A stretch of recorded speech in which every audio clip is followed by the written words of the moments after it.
Yo, what's up guys? Napadpad ako dito sa Jedhabs.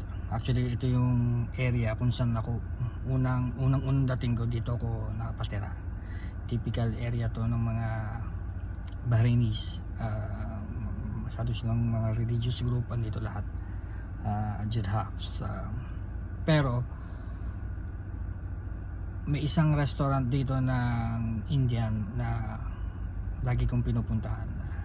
Dito ko siya na unang tatikman yung beef curry. Sarap na sarap ako. So, tingnan natin, tara.